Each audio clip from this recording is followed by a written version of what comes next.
Everybody, it's Sydney Santiago back with another video after another whole year.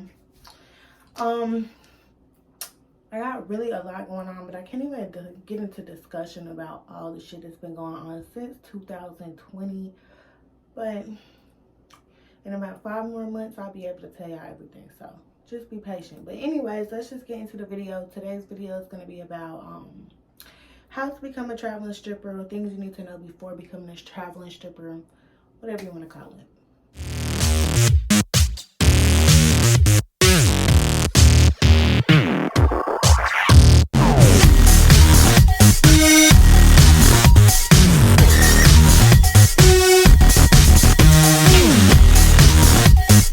First things first, my first piece of advice is to get a travel partner. Whether this be somebody that you met at the club or like just a friend that's not even gonna dance, that'll just travel with you to make sure that you're good. Make sure though that it's not just a random ass girl, like not no random ass girl you met on the fucking internet, a random ass girl you met in the club, because things can go wrong with fucking random ass people. So go watch that movie Zola, I think that's what it's called, and you'll see firsthand how left things can go with somebody that you don't know, that you're unfamiliar with.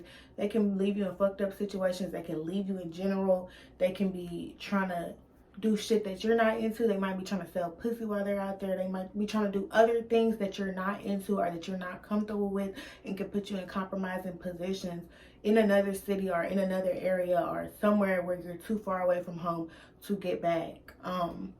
So be careful who you choose, but make sure you choose somebody, because you need like somebody that's going to make sure that you get home every night, somebody that's going to make sure when you're out of state or out of town that you're safe, that they're not going to leave you at the club, they're not going to leave you at a hotel, they're not going to leave you in a different city. Like, you just need to make sure, like, somebody that's not a drug addict, somebody that's not just, not going to have you in fights, not going to have you in bullshit, somebody that's going to make sure you're good and you're going to make sure they're good as well. That is my first piece of advice, and that's the most important piece of advice.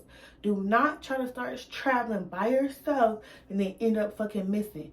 Get you a partner, because some clubs, they got pimps in there that will fucking get your ass and you won't be able to ever come back home again. Get a partner. Okay, so next.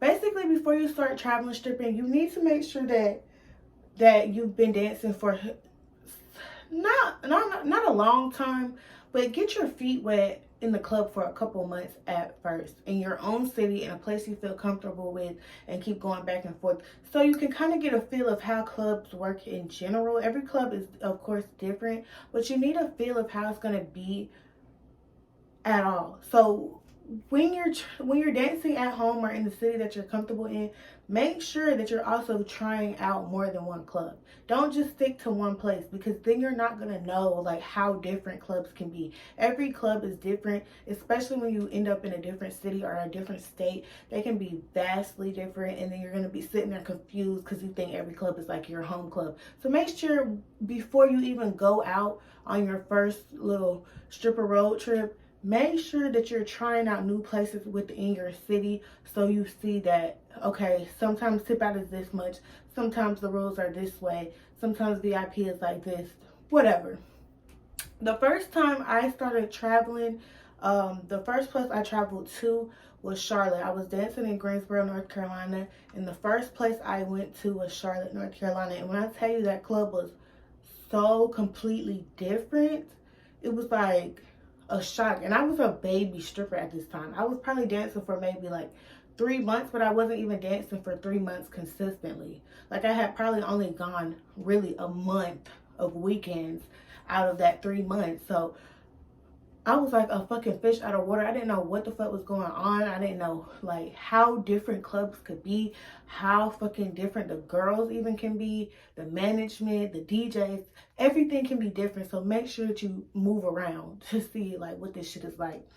Okay, so the third thing I would say, to find out where you need to go, word of mouth. Word of mouth in the strip club is everything, because the strippers that already are traveling, they know what the fuck is going on. They know what clubs is popping. They know what states is easiest to dance at. They know what states you might need a permit to dance at. What states you can get by without getting the permit.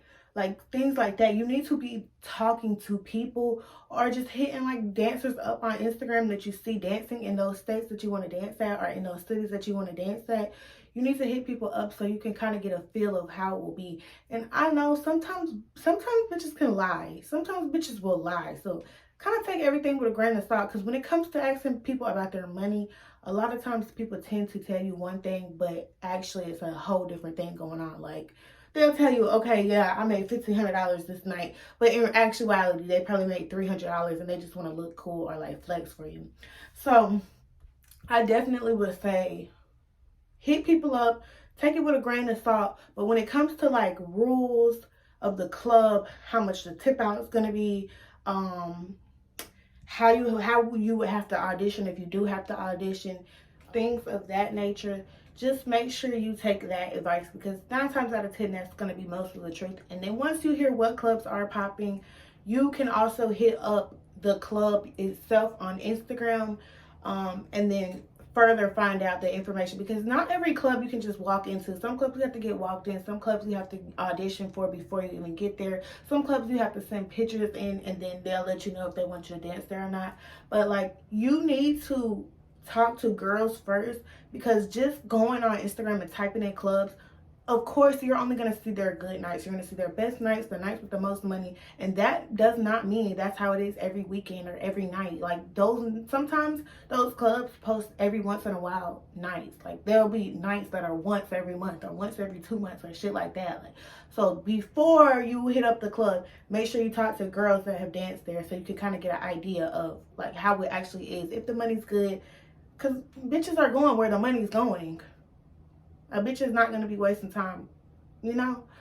So talk to people. Don't be scared. Most of the time, people are going to hit you back. And if you don't want to hit up a random ass bitch, hit up me. I'll find it out. Because I know a lot of dancers, and I know a lot of dancers in different states. So what else? Don't for the first time that you go to travel as a dancer, do not choose a big event in a different state. This is just vital, because you are not gonna know. I feel like if you're gonna pick a state to go to that state a couple times before you try to choose a large event. So my mistake when I first started traveling dancing, the first time I went to Charlotte to dance, even though it's only an hour and a half from my house, it was during a big event. It was during CIAA, and I don't know if everybody knows what that is, but during the time when I first started dancing back in 2014, CIAA was a really big event in Charlotte. A lot of people were there. A lot of dancers was there. And these were dancers that was coming back for years and years and years, that have been there, knowing the game, knowing how this club works. Mind you, the tip out is going to be 10 times more than it would be on a regular day. So I think back then the tip out maybe was like $340 or something like that. And I was used to paying at the most $100. Paid $340. The rules, of course, was different. It was a way bigger club than I was used to. VIP was different. The rotation on stage was different. Just a lot of things was different. The girls were a lot more aggressive. A lot more like, they was doing a lot more roaching, a lot more cattiness, a lot more fighting. The rules with as far as makeup and what you could wear, all of that stuff was different. Like how much I had to pay the house mom, how much I had to pay the DJ, all of that was different. And if I had gone to that club on a slower night or before this event started, I would have kind of had more of a feel of how this would have gone or how it would be, instead of just diving right in during a big event and just being like a young baby stripper, not knowing what's going on. And it's not like the girls in the club are gonna just spend their time to help you out. Like, okay, girl, let me give you advice. Because the speed of the night during the big event, it's like fast paced. So nobody has time to really help you. Not the house mom, not the dancers, not the managers. Nobody really has time to sit there and talk to you and teach you how to help you train and navigate through this night. So it's like you're going to get thrown right in there. And if you really don't know what you're doing, if you don't have experience in the club or you don't have experience dancing during a big event or stuff like that, then you're really going to probably get lost in the sauce. But luckily I was there with somebody else, another partner, so it was easier to figure it out together. That's why, again, it's important for you to get a travel partner. But don't try to choose a big event for your first like traveling stripper trip.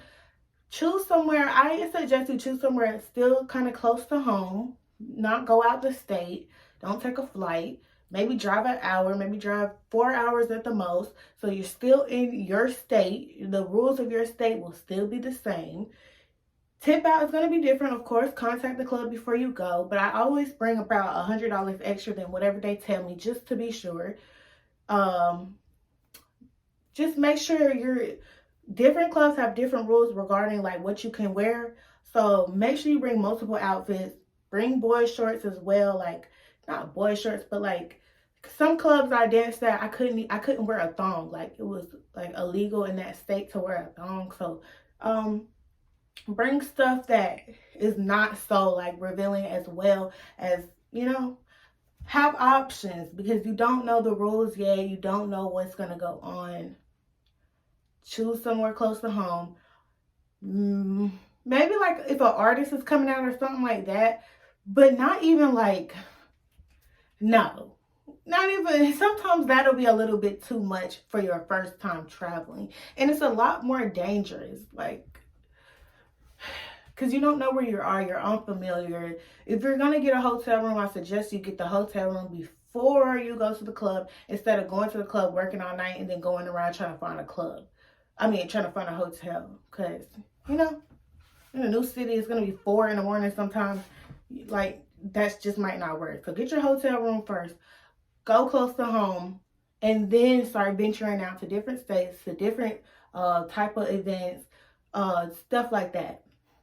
I feel like I'm saying the same thing over again, but this shit is important to get through your head. Because once you work at a big event like CIAA or like Stripathon or I'm trying to think, like, you know, them big ass events where there's gonna be not just one celebrity but multiple celebrities. There's gonna be a lot of people in the club. There's gonna be a fucking $400 tip out, shit like that. You need to get your feet wet in way more places than just diving into that shit, because you're gonna see like that shit can get really crazy. Lastly, I'm gonna say, partly not even lastly, plan properly. So regardless if you're going to a different city down the street or if you're going to a different state, plan properly. Include gas, include Ubers, include tip out for more than one night, include money for food, money for hotel. Just make sure you have way more than enough. Make sure you have all the supplies you need. Get you some pepper spray, get you a knife. Be safe, be prepared. Proper, what the fuck is the shit? Proper preparation, whatever. Y'all know what the fuck it is. Google it. You need to plan ahead, plan properly. Plan for if you have a bad night and you're still going to be in another state. Plan for a way to still have tip out so you can make more money the next day or find a different club. Plan these clubs ahead before you start traveling out of state. I suggest road trips where you drive, so if shit don't work.